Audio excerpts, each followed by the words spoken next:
संतोषी माता की जय। इस व्रत को करने वाला तथा कथा कहते व सुनते समय हाथ में गुड़ व भुने हुए चने रखे।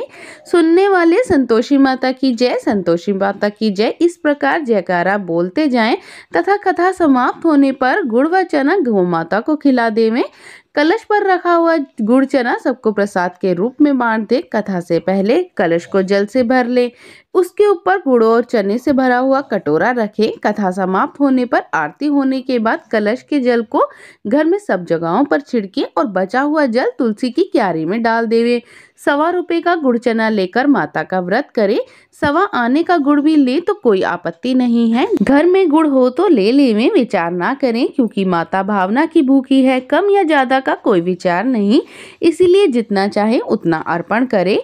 श्रद्धा और प्रेम से प्रसन्न मन से व्रत करना चाहिए। व्रत के उद्यापन में 2.5 सेर का खाजा, मूंगदार पूरी, खीर, चने का साग नैवेद्य रखे, घी का दीपक जलावे, संतोषी माता की जय जयकार बोलकर नारियल फोड़े।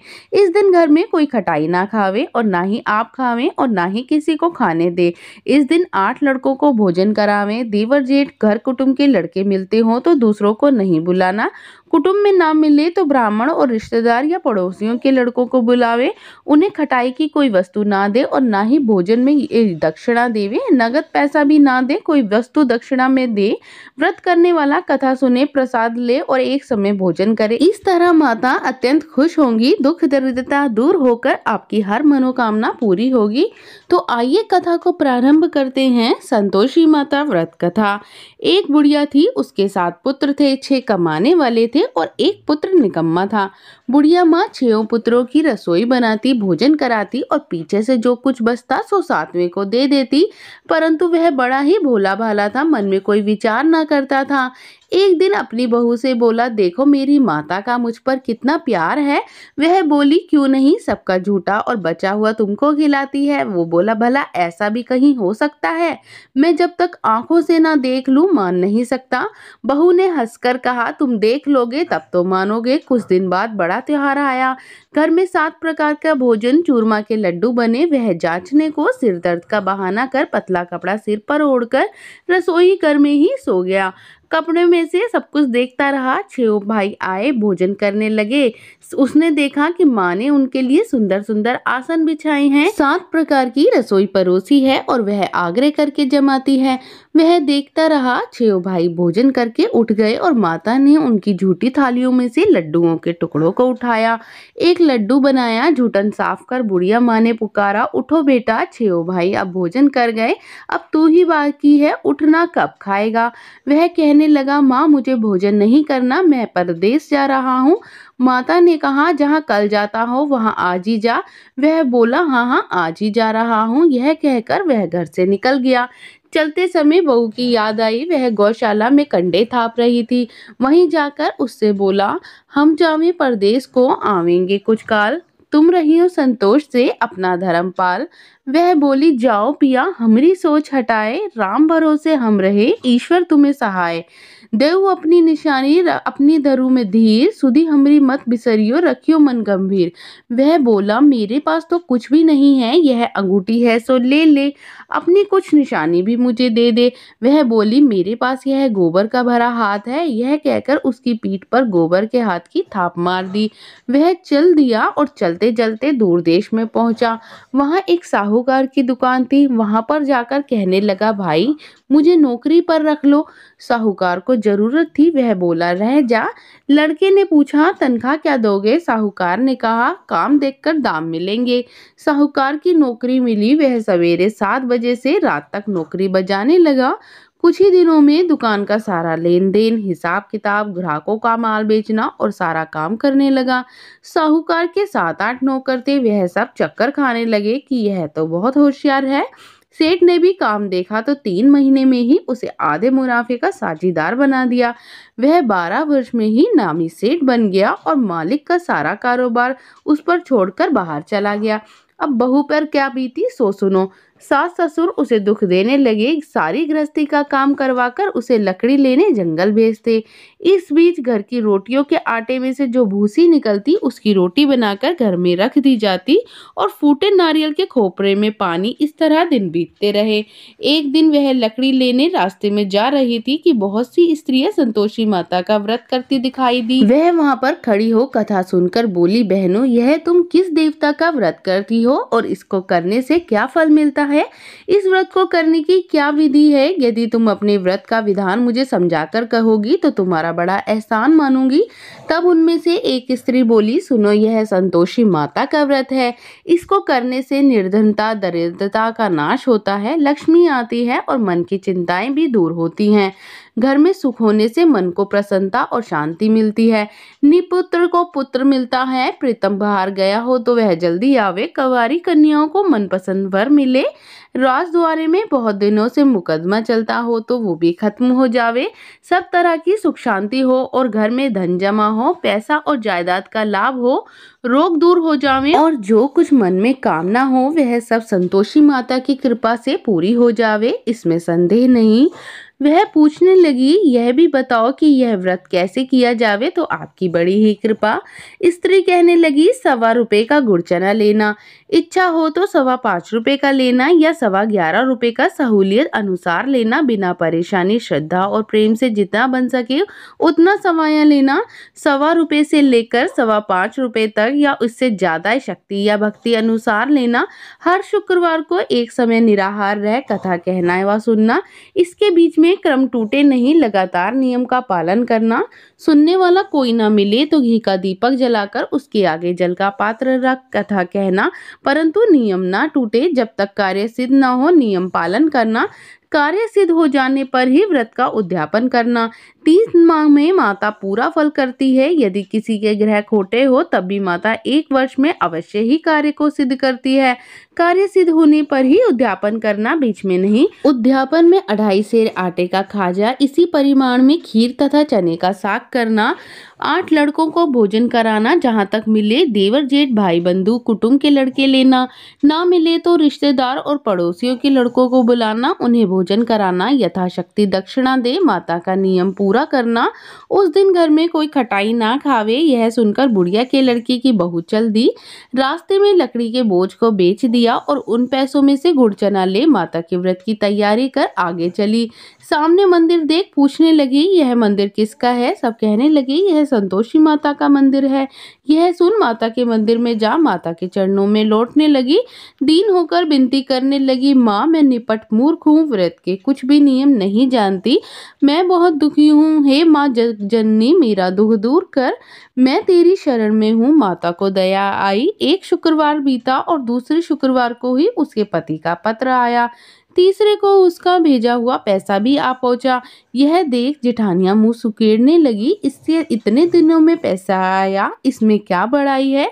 लड़के भी ताने देने लगी कि काकी के पास अब पत्र आने लगे हैं, रुपया आने लगा है, अब तो काकी की खातिर बढ़ेगी, अब तो काकी बुलाने से भी नहीं आएगी। बेचारी सरलता से बोली, भैया, पत्र आवे रुपया आवे तो यह सबके लिए अच्छा है। इतना कहकर आंखों में आंसू भरकर संतोषी माता के मंदिर में आ मातेश्वरी के चरणों में गिरकर रोने लगी। बोली, माँ, मैंने तुमसे पैसा नहीं मांगा, मुझे पैसे से क्या काम, मुझे तो अपने सुहाग से काम है।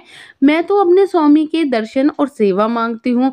तब माता ने प्रसन्न होकर कहा, जा बेटी, तेरा स्वामी आएगा। वह खुशी से बावली हो घर पे जा पहुंची, घर का काम करने लगी। अब संतोषी माँ विचार करने लगी कि इस भोली पुत्री से मैंने यह कह दिया कि तेरा पति आवेगा, पर आवेगा कहाँ से? वह तो स्वप्न में भी इसे याद नहीं करता, उसे याद दिलाने मुझे ही जाना पड़ेगा। इस तरह माता बुढ़िया के बेटे के पास स्वप्न में जा प्रकट हो कहने लगी, साहूकार के बेटे, सोता है या जागता है? वह बोला, सोता भी नहीं हूँ, जागता भी नहीं हूँ, बीच में हूँ, कहो क्या आ गया है? माँ कहने लगी, तेरा घर बार कुछ है या नहीं? वह बोला, मेरा सब कुछ है माता, माँ बाप भाई बहन बहू क्या कमी है।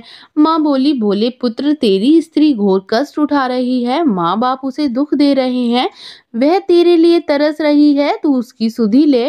वह बोला, माता मुझे मालूम है, परंतु जाऊं तो जाऊं कैसे। परदेश की बात है, लेन देन का कोई हिसाब भी नहीं, जाने का कोई रास्ता भी नजर नहीं आता, कैसे चला जाऊं। माँ कहने लगी, मेरी बात मान, सवेरे नहा धोकर संतोषी माता का नाम ले, घी का दीपक जला, दंडवत कर दुकान पर जा बैठना, देखते ही देखते तेरा लेन देन सब चुक जाएगा, जमा माल बिक जाएगा, सांझ होते होते धन का ढेर भी लग जाएगा। जब सवेरे हुआ तो बहुत जल्दी उठ उसने अपने सपन की बात सब लोगों से कही। सब लोग अनसुनी कर दिल लगी उड़ाने लगे, कहने लगे सपने भी कहीं सच होते हैं। एक बूढ़ा बोला, देख भाई मेरी बात मान, इस प्रकार साथ झूठ करने के बदले देवता ने जैसा कहा है वैसे ही करने में तेरा क्या जाता है। वह बूढ़े की बात मान, स्नान कर संतोषी माता को दंडवत कर घी का दीपक जला, दुकान पर जा बैठा। थोड़ी ही देर में क्या देखता है कि देने वाले रुपया लाए और लेने वाले हिसाब लेने लगे। कोठे से भरे सामानों से खरीदकर नगद दाम में सौदा करने लगे। शाम तक धन का ढेर लग गया। माता का चमत्कार देख प्रसन्न हो मन में माता का नाम ले घर ले जाने के वास्ते गहना कपड़ा खरीदने लगा। वहां काम से निपट कर वह घर को रवाना हुआ और वहां बहू बेचारी जंगल में लकड़ी लेने जाती है। लौटते वक्त माँ के मंदिर में ही विश्राम करती है। वह तो उसका रोजाना रुकने का स्थान था। धूल उड़ती देख माता से पूछती है, हे माता यह धूल कैसे उड़ रही है। माँ कहती है, हे पुत्री यह तेरा पति आ रहा है, अब तू ऐसा कर लकड़ियों के 3 बोझ बना, एक नदी के किनारे पर, दूसरा मेरे मंदिर पर और तीसरा अपने सर पर रख। तेरे पति को लकड़ी का गट्ठा देखकर मोह पैदा होगा, वह वहां रुकेगा, नाश्ता पानी बना खाकर माँ से मिलने जाएगा। तब तू लकड़ियों का बोझ उठाकर घर जाना, बीच चौक में गट्ठा डालकर 3 आवाजें जोर से लगाना, लो सासू जी लकड़ी का गट्ठा लो, भूसे की रोटी दो और नारियल के खोपरे में पानी दो, आज कौन मेहमान आया है। माँ की बात सुन बहू बहुत अच्छा माता कहकर प्रसन्न हो लकड़ियों के 3 गट्ठे ले गई। एक नदी के तट पर, एक माता के मंदिर पर रखा। इतने में ही एक मुसाफिर आ पहुंचा। सूखी लकड़ियां देखकर उसकी इच्छा हुई कि अब वह यहीं पर विश्राम करे, भोजन बना खाकर गांव को जाए। इस प्रकार विश्राम कर वह गांव को गया, सबसे प्रेम से मिला। उसी समय बहू सिर पर लकड़ी का गट्ठा लिए आती है और लकड़ी का भारी बोझ आंगन में डाल देती है।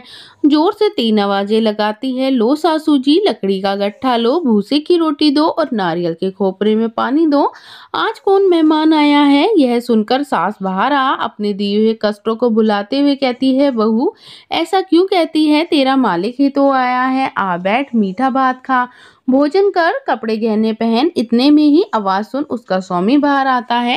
वह अंगूठी देख व्याकुल हो माँ से पूछता है, माँ यह कौन है। माँ कहती है, बेटा यह तेरी बहू है, आज 12 वर्ष हो गए जब से तू गया है, तब से सारे गांव में जानवर की तरह भटकती फिरती है, काम काज घर का कुछ भी नहीं करती और 4 समय आकर खा जाती है। अब तुझे देखकर भूसे की रोटी और नारियल के खोपरे में पानी मांगती है। वह लज्जित हो बोला, ठीक है माँ मैंने इसे भी देखा है और तुम्हें भी देखा है, अब मुझे दूसरे घर की ताली दो तो मैं उसमें रहूं। तब माँ बोली, ठीक है बेटा जैसी तेरी मर्जी, कहकर ताली का गुच्छा पटक दिया। उसने ताली ले दूसरे कमरे में जा जो तीसरी मंजिल के ऊपर था, खोलकर सारा सामान जमाया। एक ही दिन में वह राजा के महल जैसा ठाट बाट बन गया। अब क्या था, वे दोनों सुखपूर्वक रहने लगे। इतने में ही अगला शुक्रवार आया। बहू ने अपने पति से कहा, मुझे उद्यापन करना है। पति बोला, बहुत अच्छा, खुशी से करो। तुरंत ही उद्यापन की तैयारी करने लग गई। जेठ के लड़कों को भोजन के लिए कहने गई, उन्होंने मंजूर किया, परंतु जेठानी अपने बच्चों को पीछे से सिखलाती है, देखो रे भोजन के समय सब लोग खटाई मांगना, जिससे उसका उद्यापन पूरा ना हो। लड़के झिमने आए, खीर पेट भर कर खाई, परंतु याद आते ही कहने लगे, हमें खटाई दो, खीर हमें भाता नहीं, देखकर अरुचि होती है। बहू कहने लगी, खटाई किसी को नहीं दी जाएगी, यह तो संतोषी माता का प्रसाद है। लड़के उठ तुरंत खड़े हो गए, बोले पैसे लाओ। भोली बहू जानती नहीं थी सो उन्हें पैसे दे दिए। लड़के उसी समय जा इमली ला खाने लगे। यह देखकर माताजी ने बहू पर कोप किया और राजा के दूत उसके पति को पकड़कर ले गए। जेठ जेठानी मनवाने खोटे वचन कहने लगे कि लूट लूट कर इतना धन इकट्ठा कर लाया था, सो राजा के दूत पकड़ कर ले गए। अब सब कुछ मालूम पड़ जाएगा जब जेल की हवा खाएगा। बहू से यह वचन सहन नहीं हुए। वह रोती रोती माता के मंदिर में गई। बोली, हे माता, यह तुमने क्या करा? हंसाकर अब क्यों रुलाने लगी? माता बोली, तूने उद्यापन करके मेरा व्रत भंग किया है, इतनी जल्दी सब बातें ही भुला दी। वह कहने लगी, माता, मैं भूली तो नहीं और ना ही कोई अपराध किया, मुझे तो लड़कों ने ही भूल में डाल दिया। मैंने उन्हें भूल से पैसे दे दिए, मुझे क्षमा कर दो माँ। माँ बोली, ऐसी भी कहीं भूल होती है? वह बोली, मुझे माफ कर दो, मैं फिर से आपका उद्यापन करूंगी। माँ बोली, अब भूल मत करना। वह बोली, अब न होगी माँ, अब यह बतलाओ कि वह कैसे आवेंगे। माँ बोली, जा पुत्री, तेरा पति तुझे रास्ते में ही आता मिलेगा। वह घर को चली, राह में पति आता मिला। उसने पूछा, कहाँ गए थे? तब वह कहने लगा, इतना धन कमाया था, उसका टैक्स राजा ने मांगा था, वह भरने गया था। वह प्रसन्न हो बोली, भला हुआ, अब घर चलो। कुछ दिन बाद शुक्रवार आया। वह बोली, मुझे माता का उद्यापन करना है। पति ने कहा, करो, और वह जेठ के लड़कों को बुलाने भोजन के लिए चली गई। जेठानी ने एक दो बातें सुनाई और लड़कों को सिखा दिया कि देखो रे, तुम पहले ही खटाई मांगना। लड़के कहने लगे, हमें खीर खाना भाता नहीं, जी बिगड़ता है, खटाई खाने को देना। वह बोली, खटाई खाने को नहीं मिलेगी, आना है तो आओ।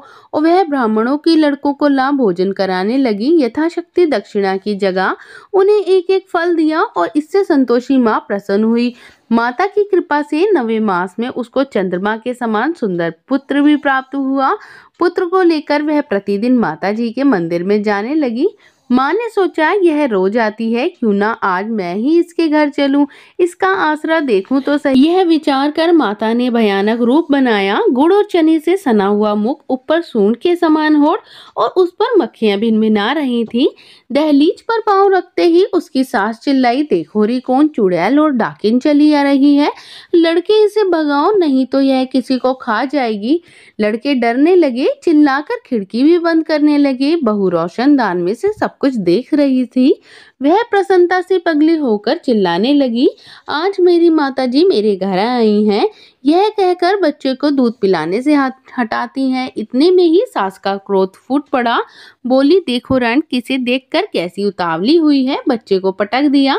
इतने में माता के प्रताप से जहां देखो वहां लड़के ही लड़के नजर आने लगे। वे बोली, माँ जी, मैं जिनका व्रत करती हूँ यह वही संतोषी माता है। इतना कह झट से सारे किवाड़ खोल देती है। सबने माता के चरण पकड़ लिए, विनती कर कहने लगे, हे माता, हम मूर्ख हैं, अज्ञानी हैं, पापी हैं, तुम्हारे व्रत की विधि हम नहीं जानते, तुम्हारा व्रत भंग कर हमने बड़ा ही अपराध किया है। हे माता, आप हमारा अपराध क्षमा करो। इस प्रकार माता प्रसन्न हुई। माता ने बहू को जैसा फल दिया वैसे सबको दे, जो पड़े उसके सभी मनोरथ पूर्ण हो। बोलो संतोषी माता की जय। योग सिद्ध विधि जनक को गुरु अष्टावक ने आधे श्लोक में ही सब शास्त्रों का शास्त्र बता दिया। गंध करोड़न ने कहा, ये है सबका सार, ब्रहा सत्य है, जग है झूठा, जीव तू ब्रहा निहार। जीव से ही जीवत जगत, माया खेलत खेल, ब्रहा रूप पहचान लो, कटे जगत की जेल। इस प्रकार माता की कथा पूर्ण हुई। अब माता की आरती करें, माता को भोग लगावें, स्वयं भी प्रसाद ग्रहण करें, औरों में भी बांटें। संतोषी माता की जय। वीडियो को लाइक जरूर करें, शेयर करें और चैनल को सब्सक्राइब कर लें।